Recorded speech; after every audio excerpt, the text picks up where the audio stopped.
नमस्कार, मैं विशाल और आप देख रहे हैं नेशन भारत।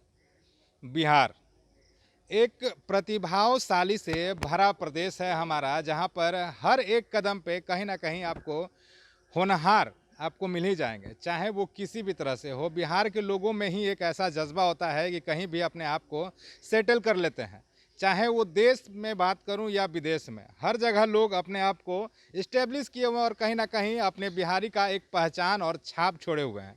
इस वक्त मैं मौजूद हूं पटना यूनिवर्सिटी में, जहां पे उन तमाम छात्रों से मिलने आया हूं, क्योंकि ये छात्र हैं कल के डेट में पढ़ाई करके अपनी प्रतिभाओं को आगे निकालेंगे। सरकारी योजना में जाएंगे, प्राइवेट सेक्टर में जाएंगे, कहाँ जाएंगे हम इन्हीं से पूछेंगे। पहले तो आप अपना नाम बताइए। हमारा नाम विवेक हुआ। मैं पटना विश्वविद्यालय का तृतीय वर्ष का छात्र हूँ। किस चीज़ का पढ़ाई कर रहे हैं आप?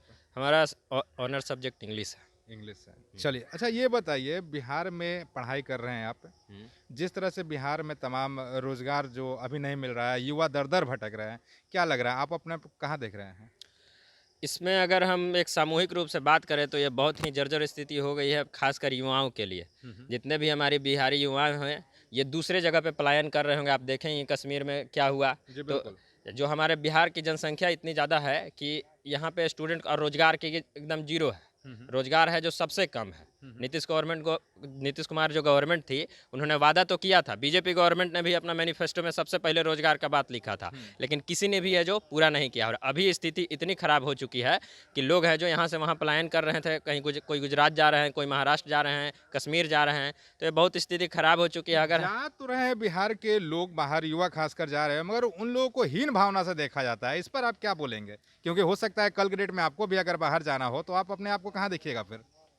हीन भावना में तो एक ही बात कहा जा सकता है कि ये उनकी प्रॉब्लम है, क्योंकि बिहारियों का अगर आप देखें तो यूपीएससी का टॉपर भी बिहारी है। बिल्कुल, इस बार जो पूरे यूपीएससी का एग्जाम निकला था उसमें पहला, 10वां और 7वां नंबर पे बिहार के ही लोग थे। हाँ, तो ये उनकी मानसिकता है। उनकी मानसिकता को बस इसी तरह से जवाब दिया जा सकता है, अपने आप को एक और अच्छे रिप्रेजेंट करते हुए। इस बार भी यूपीएससी में हुआ, पिछले बार भी होता है। यूपीएससी का अगर रिजल्ट देखें तो बिहार का एक पर्टिकुलर हिस्सा रहता है जो कि उस रिजल्ट में टॉपर रहते हैं। अभी गोपालगंज के ही थे जो 2017 में टॉप किए थे, 29 रैंक। अभी उनको एसडीएम वहाँ आप ये दुल्हिन बाजार में वो पोस्टेड है, उनसे मुलाकात भी हमारी हुई थी। तो यहाँ से निकलते हैं बहुत, लेकिन बस यही हो जाता है कि हमारी पॉपुलेशन थोड़ा ज़्यादा है, तो इस तरह की हीन भावना, और ये थोड़ा पहले से बना हुआ है, तो इसको धीरे धीरे खत्म किया जाएगा। और और एक छात्र हैं, आप एक छात्र हैं और बोला जाता है छात्र इतिहास है। छात्र अगर राजनीति में आते हैं तो वो हीन दृष्टि से, जैसा कि आप बता रहे हैं, उसको ही बदला जा सकता है अगर एक छात्र चाहे तो। आप इसमें कैसे योगदान दे सकते हैं अपना?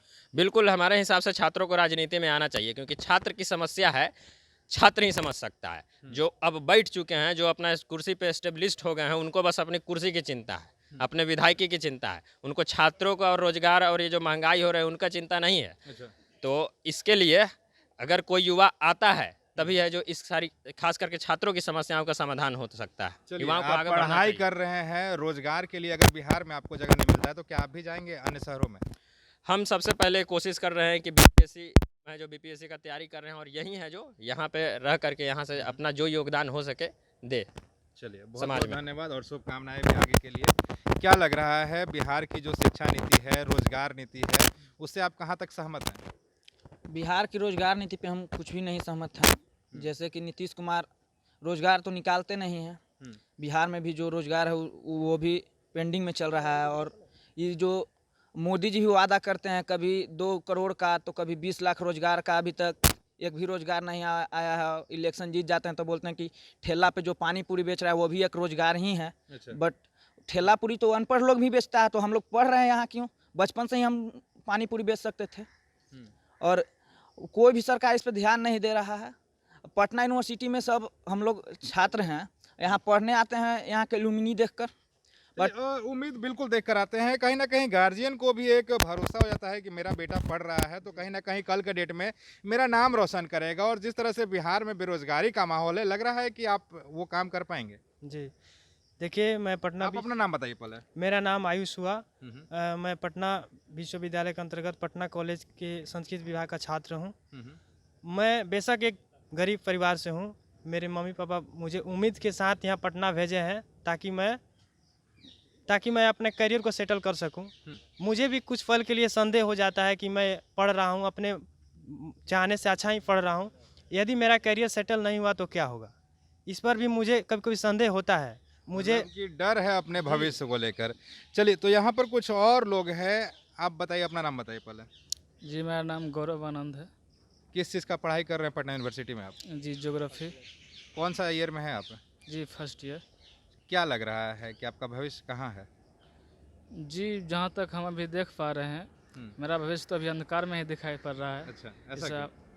ऐसा इसीलिए कि यहाँ पे आके माहौल जैसा देख रहे हैं, जैसा माहौल पढ़ाई का, मतलब यूनिवर्सिटी में तो ठीक है, मतलब मेरा क्लास था, हाँ, हाँ। मतलब क्लास आज चला नहीं, 2 घंटा मतलब गए थे, सिर्फ बैठ के ही वहाँ पे आए, प्रोफेसर वहाँ पे नहीं थे। अच्छा, तो ऑफिस में जाके मिले तो वहाँ पे पता चला कि 15 नवंबर के बाद मेरा क्लास चलेगा। तो ऐसा मतलब सबका क्लास चल रहा है, सिर्फ ज्योग्राफी का ही नहीं चल रहा है। चलिए, मैं आखिरी सवाल आपसे ही ख़त्म करूँगा। क्या रिक्वेस्ट करना चाहेंगे, क्या प्रश्न है आपके मन में जो कि बिहार के मुख्यमंत्री से आप करना चाहते हैं? हम उनसे यही कहेंगे कि युवाओं को रोजगार दें, शिक्षा पर जो बजट है उसको है जो थोड़ा बढ़ाएं, और जितने भी विश्वविद्यालय हैं, अभी आप विश्वविद्यालय की स्थिति आप देख रहे होंगे कितनी बिल्कुल। जर्जर हो सकती है। पटना विश्वविद्यालय की स्थिति जर्जर हो गई जब यहाँ क्योंकि से, अगर आप ऐतिहासिक भवन भी है यहाँ पर। ऐतिहासिक भवन है, और यहाँ के अलमुनी जब देखे जाएँ, राष्ट्रकवि रामधारी सिंह दिनकर यहीं से थे। जयप्रकाश नारायण जो आंदोलन हुआ था इंदिरा गांधी के खिलाफ, यहीं से शुरुआत हुआ था। तो बताइए, हिस्ट्री जिंदा है विश्वविद्यालय।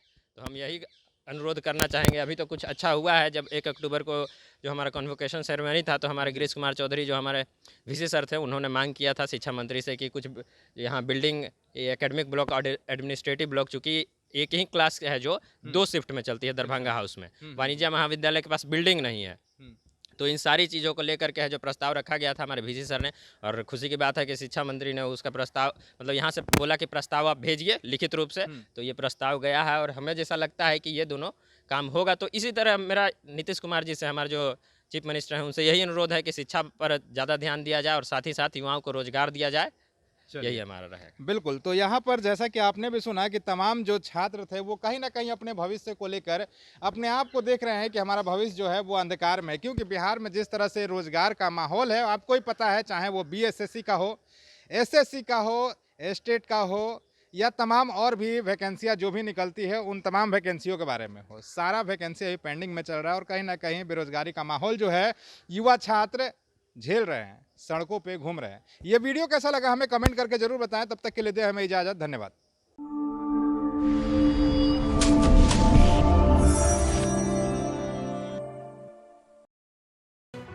लेटेस्ट खबरों से जुड़े रहने के लिए हमारे चैनल नेशन भारत को सब्सक्राइब करें और बेल आइकन को दबाएं ताकि कोई खबर छूट न पाए।